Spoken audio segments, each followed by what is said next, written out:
تقریباً مدینہ طیبہ سے 320 کلومیٹر دور یا 300 کلومیٹر کے قریب ایک بستی ہے جس کو خیبر کہتے ہیں۔ خیبر یہودیوں کا گڑھ ہے، یہودیوں کا مرکز، اور اس وقت سے لے کر کے حضور صلی اللہ تعالیٰ علیہ وسلم کی مدینہ طیبہ آمد سے بھی کافی پہلے سے خیبر میں یہودیوں نے ایسا اپنا وہ جمایا ہوا تھا کہ پورے عرب کے سب سے بڑے مالدار یہودی خیبر میں رہتے تھے، اور جنگی طاقت بھی سب سے زیادہ ان کے پاس تھی، اور غرور اور گھمنڈ اتنا تھا، پیسوں پر بھی اور جنگ پر بھی، طاقت پر بھی، کہ وہ کسی کو بھی ڈرا دیتے تھے۔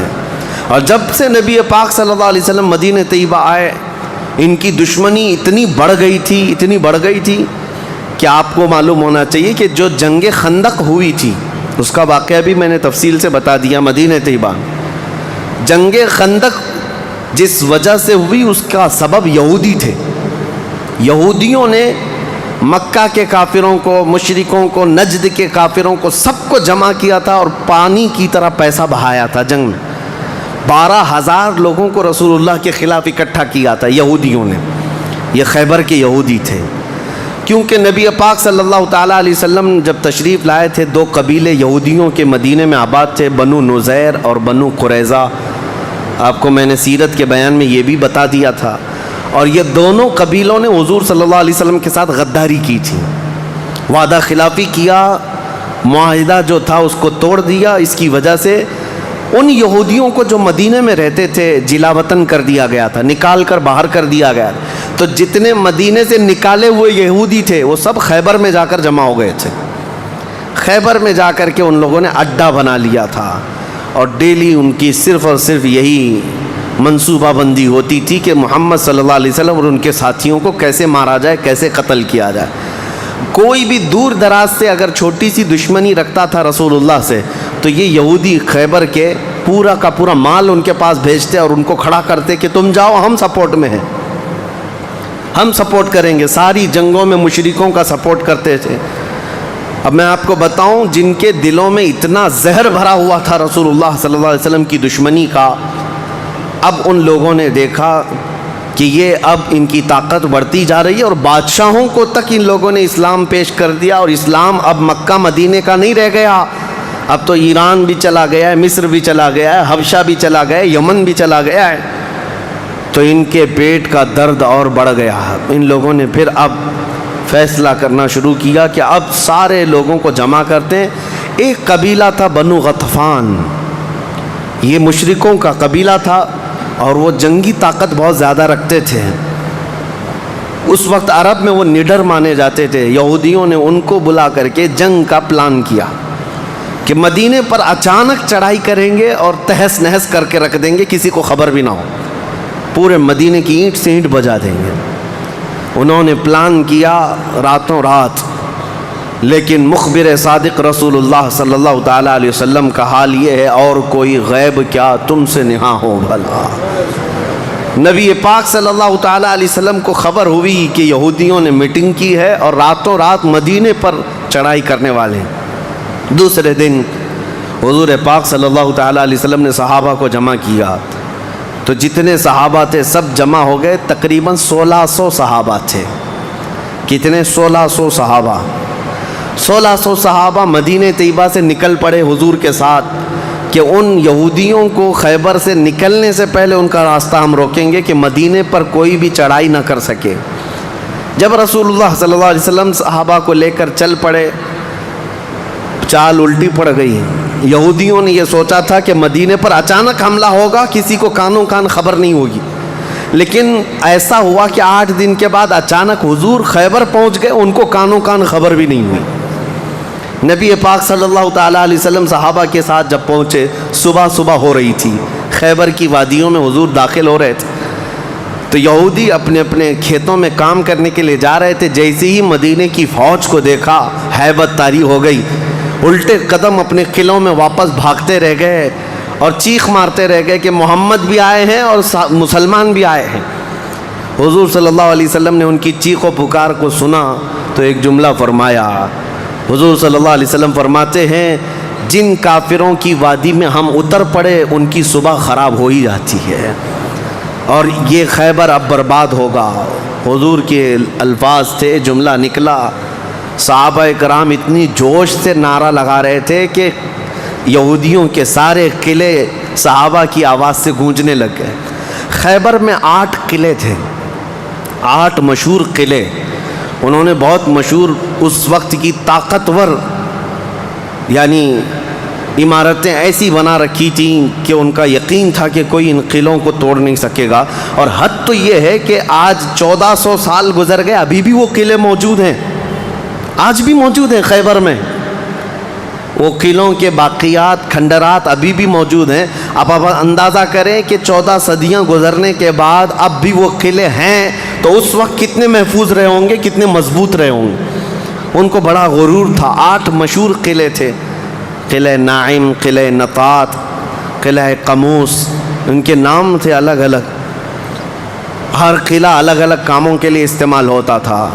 اب نبی پاک صلی اللہ تعالیٰ علیہ وسلم خیبر جب پہنچے، 1600 صحابہ ہیں۔ اب سنیے، ایک قلعہ نائم تھا جس میں سارا ذخیرہ تھا، کھانا پانی اور سب کچھ وہاں پر تھا، اور اس کی ذمہ داری سلام بن مشکم نام کا ایک یہودی، وہ بہت ہی بغض و عداوت میں بھرا ہوا یہودی تھا، اس کے ذمے تھی۔ اور قلعہ قموس جو سب سے بڑا قلعہ تھا، اس کی ذمہ داری مرحب نام کے یہودی کے پاس تھی۔ اور مرحب وہ شخص ہے جس کے بارے میں مشہور تھا کہ وہ 1000 لوگوں سے تنہا لڑ سکتا ہے۔ 1000 انسانوں کی طاقت تھی جس کے پاس، اس کا نام مرحب تھا۔ پورے خیبر کے یہودی اس سے ڈرتے تھے۔ اور قلعہ قموس جو سب سے بڑا قلعہ تھا وہ اس کے انڈر میں ہوا کرتا، سب ان کی تقسیم تھی۔ اب جب نبی کریم صلی اللہ تعالیٰ علیہ وسلم شروعات فرمائی تو قلعہ نائم جو قریب تھا آبادی سے، اس پر چڑھائی شروع کر دی۔ تو جو صحابہ وہاں گئے تھے قلعہ نائم، تو صحابہ اکرام کو سخت مصیبت اٹھانی پڑی، کیونکہ اتنی سخت گرمی تھی کہ جس کی وجہ سے حلق میں کانٹے پڑ جاتے تھے پیاس کی شدت سے۔ کئی صحابہ اس میں شہید ہوئے۔ آخرکار قلعہ نائم فتح ہو گیا۔ ایک قلعہ فتح ہوا، دوسرا فتح ہوا، تیسرا فتح ہوا، قلعے اس طرح سے فتح ہونے لگ گئے۔ یہودیوں کی تعداد میں آپ کو بتاؤں، یہ 1600 صحابہ تھے، اور یہودی اس وقت خود اور قبیلہ بنو غطفان جو مشرکوں کا قبیلہ تھا، ان کو بھی جنگ کے لیے اپنے قلعے میں بلا لیا تھا۔ کل تعداد سب کی ملا کر 8000 ہو چکی تھی۔ 8000 لوگ 1600 لوگوں سے ڈرے ہوئے، سہمے ہوئے قلعوں میں بندے ہیں، کوئی باہر نکلنے کو تیار نہیں۔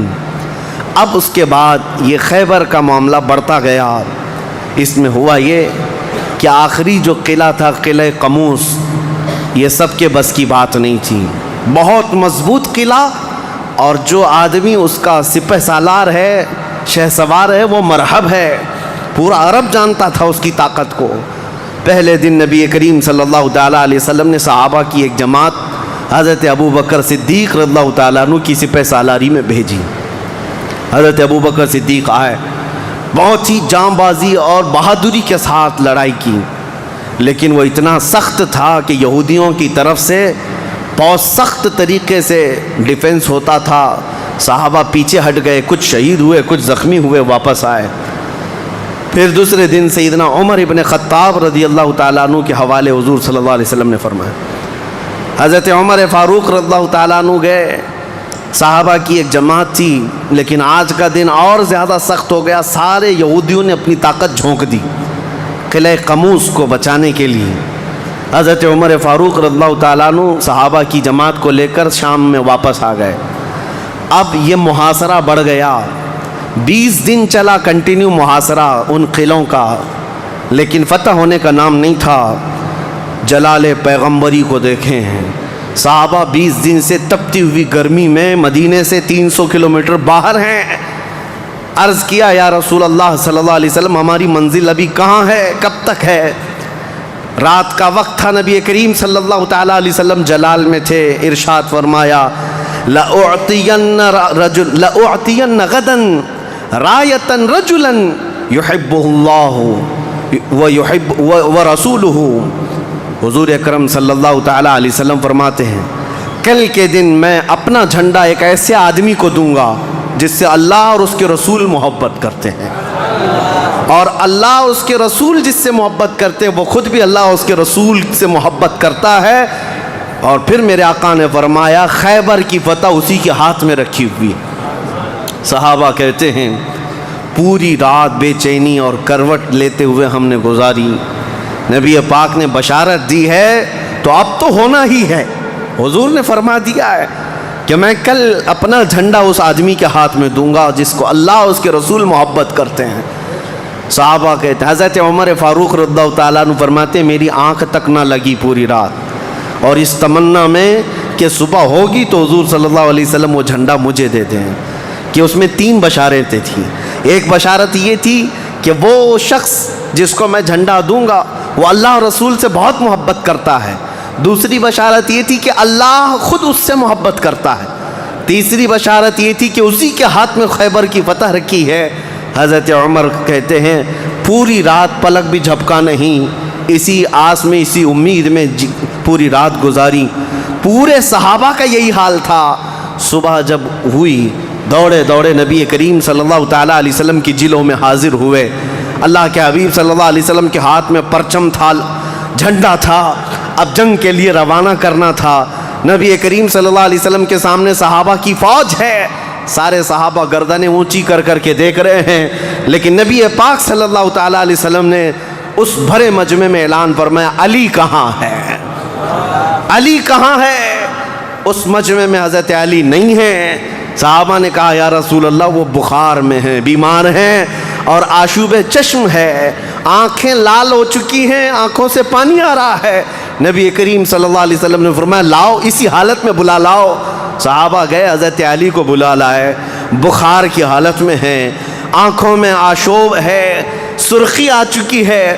نبی کریم صلی اللہ علیہ وسلم نے قریب بلایا، اپنا لعاب پاک نکال کر ان کی آنکھوں میں لگایا۔ حضرت علی فرماتے ہیں مجھے ایسا لگا کبھی آنکھوں میں کوئی مرض آیا ہی نہیں تھا، بخار بھی نہیں تھا۔ نبی کریم صلی اللہ تعالیٰ علیہ وسلم نے اپنے ہاتھ میں موجود پرچم حیدر کرار کے ہاتھ میں دیا، کہا جاؤ علی تمہارے ہاتھ میں اللہ نے فتح رکھی ہے۔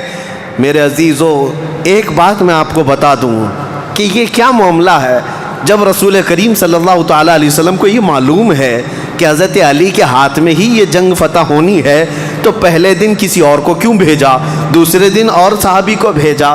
یہ 20 دن کا محاصرہ کس بات کا تھا؟ یہ سارے معاملات کس لیے تھے؟ ایک بات یاد رکھیں، فتح اسلام کے حق میں ہے اور غالب اسلام ہو کر رہے گا، لیکن قدرت کا قانون یہ ہے، جیسے معراج میں بھی آپ کو معلوم ہے نمازیں تو 5 ہی ہونی تھی، لیکن 9 مرتبہ حضور صلی اللہ علیہ وسلم کو آنا جانا کیوں رکھا گیا؟ خدا کی قدرت کا قانون یہ ہے کہ پہلے اسباب کی طرف دیکھو، بعد میں اسباب کا خالق خود تمہارے لیے راستے پیدا فرمائے گا۔ جنگ تو فتح ہونی ہی ہے، لیکن تمہیں سٹرگل کرنا پڑے گا، میدان میں مشکلیں اٹھانی پڑیں گی، بعد میں فتح تو تمہارے ہاتھ میں اللہ نے دی ہے۔ حضرت علی کرم اللہ وجہہ الکریم اپنے ہاتھ میں پرچم لے کر کے جب قلعہ قموس کی طرف بڑھتے ہیں، جانتے ہیں وہ تاریخ کا وہ عظیم دن ہے، محرم کی غالباً 9ویں تاریخ ہے۔ میں نے شروع میں ہی کہا کہ یہ ایک تاریخ کا ایسا حصہ ہے جس سے ساری باتیں آگے کی فتوحات جڑی ہوئی ہیں۔ کیوں میں آپ کو بتاتا ہوں، حضرت علی جس انداز سے جا رہے تھے اس وقت لوگوں کے اندر ہیبت طاری تھی، صحابہ آپ کے ساتھ تھے۔ جیسے ہی قلعہ قموس کے پاس گئے، سیدھے حضرت علی کرم اللہ وجہہ الکریم نے للکار کر کے مرحب یہودی کو بلایا کہ باہر آ جا اپنے قلعے سے اور مجھ سے مقابلہ کر۔ وہ ہاتھی کی طرح سے ڈیل ڈول رکھتا تھا اور خرامہ خرامہ سامنے آیا اور للکار کر کے کہنے لگا قد علمت خیبر انی مرحب شاک السلاح مجرب، تمہیں معلوم ہے پورا خیبر مجھے جانتا ہے کہ میں مرحب ہوں۔ شعر پڑھ رہا تھا، پورا خیبر جانتا ہے کہ میں مرحب ہوں، سر سے لے کر پیر تک ہمیشہ ہتھیار میں رہتا ہوں اور نہایت ہی تجربہ کار آدمی کہ جس کا وار کبھی خالی نہیں جاتا ہے۔ اس کے جواب میں مولا علی کرم اللہ وجہہ الکریم فرماتے ہیں انا الذی سمتنی امی حیدرا کلیث غابات کریہ المنظرا، تجھے پتا ہے میری ماں نے ہی میرا نام حیدر رکھا ہے. حیدر کا مطلب ہوتا ہے شیر.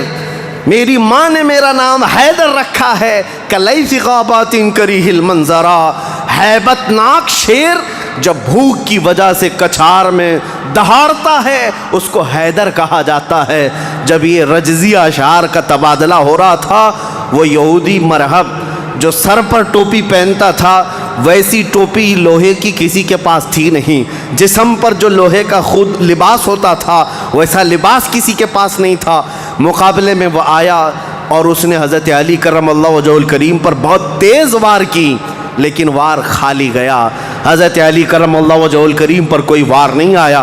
پلٹ کر جب حیدر کرار نے وار ماری تو اس کی خود کو ٹوپی کو کاٹتا ہوا یہاں تک کہ اس کے جبڑوں تک حضرت علی کی تلوار آ گئی، اس کے دانتوں کو تک کاٹتی ہوئی آ گئی. اس کے بعد دوسرا وار بھی نہیں پڑا تھا کہ مرہب زمین پر ڈھیر ہو کر تڑپنے لگ گیا. اتنا ہی نہیں ہے کہ یہ منظر دیکھ کر کے جتنے یہودی تھے سب کے سب ٹوٹ پڑے. کس پر؟ حیدر کرار پر. اکیلے بطل جلیل ہیں، جس طرف سے آتے تھے صحابہ کہتے ہیں حضرت علی کی تلوار اس دن جو چمک رہی تھی ہمارے جسموں میں ہیبت طاری تھی. کبھی ادھر چمکتی ہے کبھی ادھر چمکتی ہے. آپ کو پتا ہے ایک لقب آپ کا کرار ہے. کرار کا مطلب کیا ہوتا ہے؟ پلٹ پلٹ کر کے حملہ کرنے والا، اور ایسا حملہ کرنے والا کہ سامنے والے کو سنبھلنے کا موقع بھی نہیں دیتا. حضرت علی کی تلوار نے اتنے وار کیے کہ یہودیوں کی صفیں درہم برہم ہو گئی. بعض تو لوگوں نے یہ سوچا کہ جان بچانے میں عافیت ہے، جب ہمارا سردار ڈھیر ہو کر تڑپ رہا ہے ہمیں اس سے مقابلے کی کیا تاو ہے. بڑھتے گئے. حضرت علی سیدھے قلعہ قموس جو تھا وہاں جا کر کے کھڑے ہو گئے تو یہودیوں میں ایک اعلان ہوا کہ اگر یہ علی بن ابی طالب قلعے کے اندر گھس گیا تو خیبر قیامت تک ہمارے ہاتھ میں نہیں آ سکتا، اپنی طاقت لگا دو. سارے یہودی ٹوٹ پڑے، جتنی فوجیں تھیں ٹوٹ پڑی. جانتے ہیں حضرت علی اپنا ڈیفنس کیسا کر رہے تھے، اپنے بچاؤ کے لیے کیا کر رہے تھے؟ قلعہ قموس کے دروازے کو جو پھاٹک تھا ایک ہاتھ سے اکھاڑ دیا اور بائیں ہاتھ سے صرف دروازہ پکڑتے تھے، سیدھے ہاتھ سے تلوار سے حملہ کیا کرتے تھے. ایک ہاتھ میں دروازہ لے کر کے ڈیفنس کر رہے ہیں، ڈھال بنائے ہوئے ہیں، جہاں سے تیر آئے یا تلوار آئے اس دروازے سے آپ نے اپنے آپ کا ڈیفنس کیا ہے. صحابہ کہتے ہیں ہم دیکھتے رہے، وہ دروازے کو ایسے اپنے ہاتھ میں نچا رہے تھے جیسے کوئی چھوٹا کھلونا اپنے ہاتھ میں نچایا جاتا ہے. حضرت علی کرم اللہ وجہہ الکریم نے اس قلعے کا پھاٹک توڑ دیا جس کو 20 دنوں سے صحابہ جا کر کے آ رہے تھے، توڑ نہ سکے تھے. پھر اس کے بعد جب جنگ ٹھنڈی ہوئی، بعض لوگ یہ کہتے ہیں کہ قلعے کا پھاٹک اٹھا کر کے پھینک دیا، پھینکا نہیں. پوری جنگ بھر حضرت علی اس دروازے کو پکڑ کر کے جنگ کرتے رہے اور قلعے کے اس دروازے کو اپنی ڈھال بنائے رہے. جب یہودی سرد پڑ گئے، ٹھنڈے پڑ گئے تو اس قلعے کے دروازے کو آپ نے اٹھا کر پھینک دیا. صحابہ کہتے ہیں ہم بعد میں چونکہ وہ راستے میں پڑا تھا اٹھانے کے لیے گئے تو 40 صحابہ مل کر کے اس دروازے کو اٹھا نہ پا رہے تھے. جو تنہا حیدر کرار اتنی دیر تک اپنے ہاتھ میں لے کر کے لڑتے رہے. کون ہے یہ حیدر کرار؟ یہ وہی حیدر کرار ہے جب رسول اللہ صلی اللہ علیہ وسلم نے مکہ مکرمہ میں سب سے پہلے اسلام کی دعوت دی تھی تو مکہ والوں نے انکار کیا تھا. 9 سال کا ایک بچہ کھڑا ہوا تھا، کہا یا رسول اللہ میں آپ کے دین کی حمایت کروں گا. پتلی پتلی ٹانگیں تھی، کمزوری تھی. رسول اللہ نے اس 9 سال کے بچے کو دیکھا اور سینے سے لگایا اور بارگاہ رب العزت میں عرض کیا کہ مولا اس کی ٹانگوں میں اور اس کی بازوؤں میں تو طاقت عطا فرما. وہ 9 سال کا بچہ جب 25 سال کا ہو گیا تو فاتح خیبر بن کر کے نکلا، حیدر کرار بن کر کے نکلا. اسی لیے سچ کہا ہے جس نے کہا ہے شاہ مرداں شیر یزداں قوت پروردگار لا فتح الا علی لا سیف الا ذوالفقار. یہ ہے جس کا مطلب یہ ہوتا ہے فارسی میں شاہ مرداں شیر یزداں. نوجوانوں کا اگر کوئی بادشاہ ہے تو حیدر کرار ہے. شیر یزداں اگر اللہ کا کوئی شیر ہے تو حیدر کرار ہے. قوت پروردگار اللہ کی طاقت کا مظہر دیکھنا ہے تو وہ علی بن ابی طالب ہے۔ لا فتح الا علی، سچ کہا جس شاعر نے کہا لا فتح الا علی، پورے لوگوں میں اگر جوان کوئی کہانے کے لائق ہے تو وہ علی بن ابی طالب کا نام ہے۔ لا سیف الا ذوالفقار، اور دنیا میں اگر کسی تلوار کو تلوار کہلانے کا حق ہے تو وہ ذوالفقار حیدری کا نام ہے۔ عزیزان گرامی اوقات، یہ خیبر فتح ہوا، جیسے یہ خیبر فتح ہوا صحابہ میں اتنا جوش بھر گیا تھا، نہ قلعہ قموس باقی رہا، نہ مرحب باقی رہا، اور خیبر کو جو مولا علی نے اس وقت توڑا تھا 14 صدیاں گزر گئی، آج تک یہودیوں کا اس میں داخلہ نہ ہو سکا تھا۔ یہودیوں کو پتا تھا ایک بار علی اس میں داخل ہو گیا تو قیامت تک خیبر ہمارے ہاتھ میں نہ آ سکے گا۔ آپ کو پتا ہے 2018 کی بات میں بتاؤں، 2018 میں انگلینڈ میں لندن کی سڑکوں پر پوسٹر اور بینر ہورڈنگ کارڈ لیے ہوئے یہودی احتجاج کر رہے تھے، پروٹیسٹ کر رہے تھے کہ خیبر ہمارا تھا، ہم کو نکالا گیا تھا، اور تمہاری ہماری لاسٹ جنگ خیبر تھی، اس کے بعد نہیں ہوئی، اس طرح کی باتیں۔ یعنی میں نے محسوس کیا کہ مسلمان تو بھول گئے خیبر کیا ہے، یہودیوں کو جن کو مار پڑی تھی آج بھی یاد ہے کہ مولا علی نے کیسے مارا تھا، آج بھی یاد ہے کہ حیدر کرار کی وار کیسی تھی۔ صدیاں گزر گئیں، وہ زخم ابھی تک بھرا نہیں ہے۔ اسی لیے میرے عزیزو، آپ کو دیکھنا چاہیے کہ گریٹر اسرائیل کا نقشہ جو انہوں نے بنایا ہے، اسرائیل جو آج فلسطین کے حصے میں زبردستی قبضہ کیا ہوا ایک چھوٹا سا ملک، ناجائز قبضہ، انہوں نے جو اپنے خوابوں کا ایک نقشہ بنایا ہے کہ اسرائیل کہاں تک ہوگا، انٹرنیٹ پر دیکھیں گے تو آپ محسوس کریں گے انہوں نے گریٹر اسرائیل کا نقشہ جو بنایا اس میں خیبر بھی شامل کیا ہے کہ خیبر تک، مدینے کی وادیوں تک ان کو اسرائیل بنانا ہے، جہاں سے ہم نکلے تھے وہاں واپس آئیں گے، لیکن انشاءاللہ العزیز ایسا کبھی نہیں ہوگا۔ مولا علی کرم اللہ وجہہ الکریم کی وار جو پڑی تھی وہ قیامت تک تازہ رہے گی انشاءاللہ۔